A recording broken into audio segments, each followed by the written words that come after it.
నమస్తే welcome to our channel నేను మీ సిరి పులివెందుల సాక్షిగా సునీత గారికి తొలి విజయం దక్కిందా భారతిరెడ్డి గారికి ఊహించని షాక్ తగిలిందా సో ఈ అంశాన్ని మనకు వివరించడానికి మనతో పాటు ఉన్నారు ప్రముఖ సీనియర్ జర్నలిస్ట్ డివిఎస్ గారు నమస్కారం సార్ నమస్తే సార్ ఇప్పుడు చూస్తుంటే పులివెందుల నుంచి వెళ్ళి జగన్మోహన్ రెడ్డి గారు అయితే ఈ నెల 22 తారీఖున నామినేషన్ వేయబోతున్నారని చెప్పేసి మనకి ఉంది సో దానికి తగ్గట్టు ఏంటంటే అక్కడ ప్రచారం కూడా భారతిరెడ్డి గారు నిర్వహిస్తున్నారు చేపట్టబోతున్నారని కూడా మనకి ఉంది కాకపోతే ఇక్కడ ఏంటంటే షర్మిల గారు ఒక నిర్ణయం తీసుకున్నారు సునీత గారిని కానీ లేకపోతే సౌభాగ్యమ్మ గారిని కానీ అక్కడ నిలబెట్టాలి అని చెప్పేసి అనుకుంటున్నారు మరి నిలబెట్టే ఛాన్సెస్ ఉన్నాయంటారా పులివెందుల అసెంబ్లీకి కాంగ్రెస్ పార్టీ అభ్యర్థి ఎవరు జగన్మోహన్ రెడ్డి మీద షర్మిల ఎవరిని అభ్యర్థిగా నిలబెట్టబోతోంది ఇప్పుడు ఇవాళ సంచలనం అన్నమాట ఏంటి నేరుగా మరి కిరాతక హత్యకు గురైనటువంటి వివేకానంద రెడ్డి కుమార్తె నుంచి ఉంటుందా సునీత లేదు అసలు ఆయన భార్యనే నిలబెడతారా ఎవరు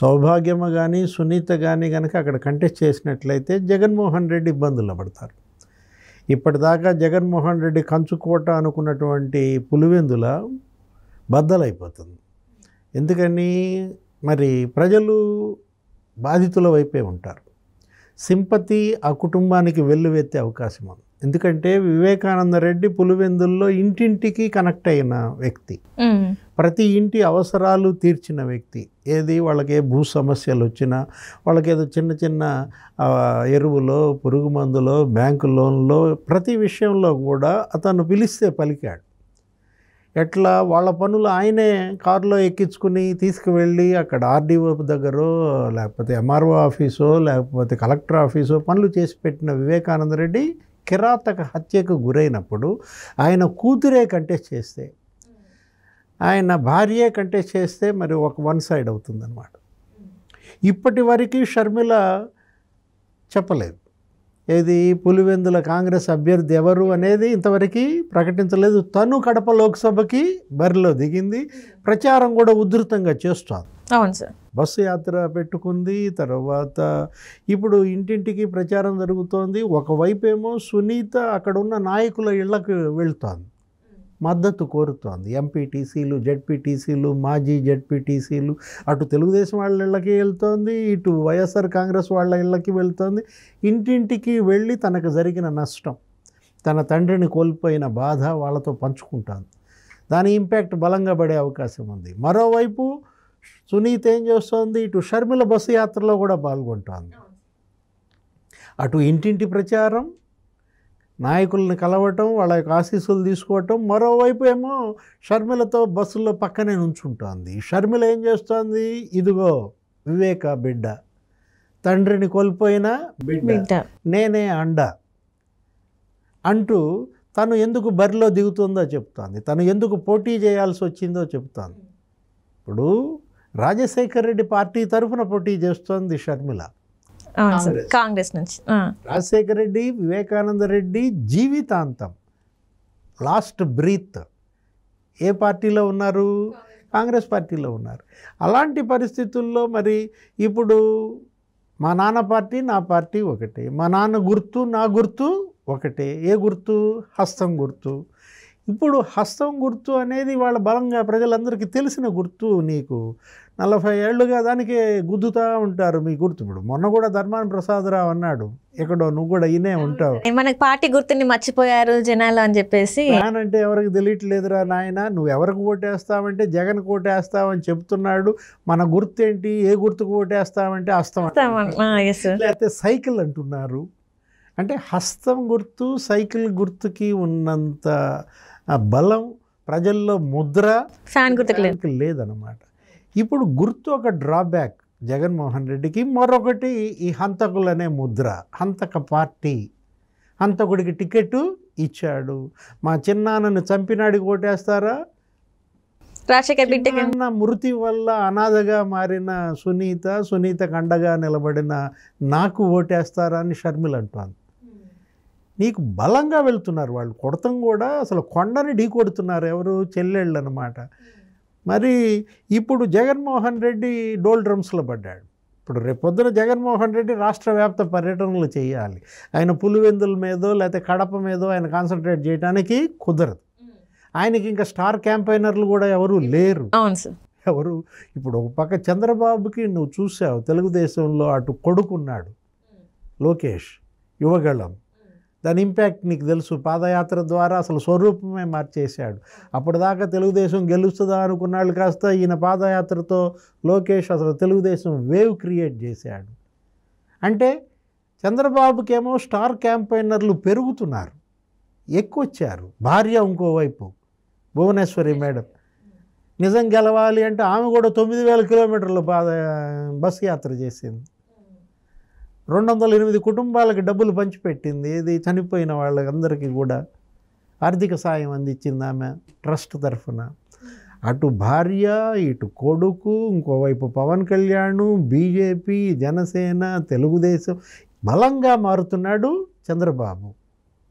జగన్మోహన్ రెడ్డి ఏమో బలహీనపడిపోతున్నాడు. నువ్వు గమ్మత్తు చూసావంటే ఈయనకి క్యాంపైనర్లు లేరు.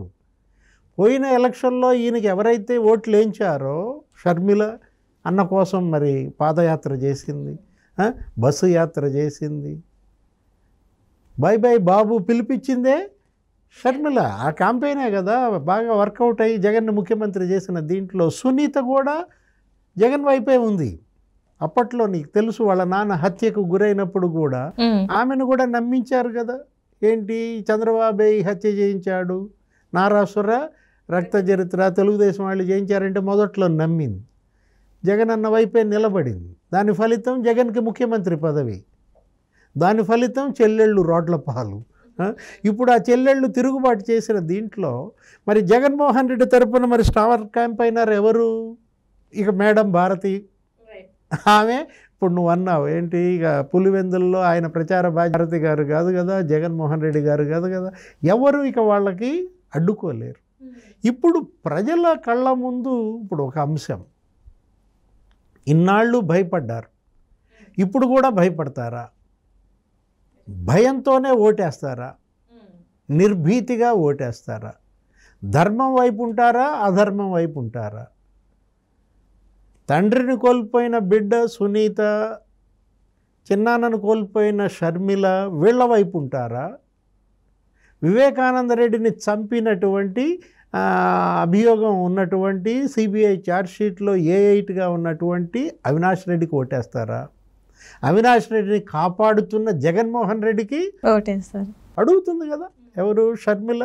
హంతకుడిని కాపాడుతున్నాడు మా అన్న, హంతకుడి టికెట్ ఇచ్చాడు మా అన్న, ఓడించండి హంతకుడిని, ఓడించండి హంతకుడిని పార్టీని. సునీత కూడా అంది కదా, అవినాష్ రెడ్డి గెలవడానికి వీల్లేదు, హంతకుడు లోక్సభలోకి వెళ్ళడానికి వీల్లేదు, వీలైతే జగనన్నను కూడా ఓడించండి.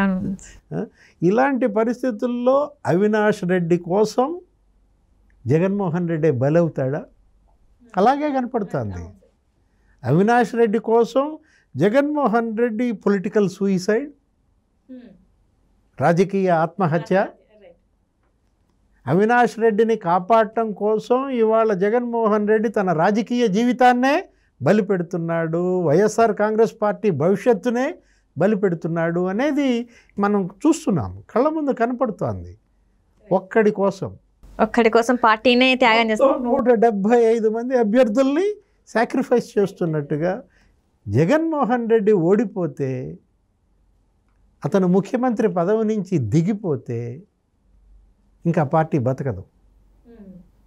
ప్రతిపక్షంలో ఆ పార్టీని నడపటం చాలా కష్టం. అసలు వాళ్ళకల్లో కాదు, మనం చూసాం తెలంగాణలో కేసీఆర్ పడుతున్న ఇబ్బందులు. బీఆర్ఎస్ వాళ్ళు అక్కడ కనపడతలేదు. అక్కడ పోటీ ఎవరి మధ్య? Congress versus BJP. బీఆర్ఎస్ ప్లేస్లోకి బీజేపీ వచ్చేసింది. ఇప్పుడు సేమ్ ఎపిసోడ్ ఇక్కడ కూడా ఆంధ్రప్రదేశ్లో జగన్మోహన్ రెడ్డి కనుక ఓడిపోతే ఇక్కడ బీజేపీ వచ్చేస్తుంది, ఇక వైసీపీ అక్కడ ఉండదు. అక్కడ పోటీ ఎలా మారుద్ది? భవిష్యత్తులో తెలుగుదేశం వర్సెస్ బీజేపీ అయిపోద్ది. సో ప్రాంతీయ పార్టీ అనేది వైసీపీ అనేది ఇంకా ఉండదు. ఇప్పుడు వైసీపీ జగన్మోహన్ రెడ్డి కనుక ఓడిపోతే, ఇప్పటికే వైసీపీలో జగన్మోహన్ రెడ్డి టికెట్ ఇవ్వనటువంటి ఎమ్మెల్యేలంతా షర్మిల వైపు వెళ్ళిపోయారు. ఎలీజా జరిపోయాడు, అర్దర్ జరిపోయాడు, ఎంఎస్ బాబు జరిపోయాడు. ఎవరైతే టికెట్లు ఈయన ఇవ్వలేదో అందరూ షర్మిల దగ్గరికి వెళ్ళి కాంగ్రెస్లో చేరుతున్నారు, కాంగ్రెస్ అభ్యర్థులుగా రేపొద్దున నిలబడుతున్నారు. జగన్మోహన్ రెడ్డి ఓట్లను వాళ్ళు భారీ ఎత్తున చీలుస్తారన్నమాట. ఇలాంటి పరిస్థితుల్లో జగన్మోహన్ రెడ్డి గనక ఓడిపోతే ఆ పార్టీ బతకదు, అతను కూడా జైలుకి వెళ్ళాల్సి వస్తుందన్నమాట. ఎవరు? అవినాష్ రెడ్డి జైలుకి వెళ్ళడం దేవుడెరుగు, అవినాష్ రెడ్డిని కాపాడటం దేవుడెరుగు, జగన్మోహన్ రెడ్డే జైలుకి వెళ్ళే పరిస్థితి తెచ్చుకున్నారు. Right sir, right. Thank you so much sir.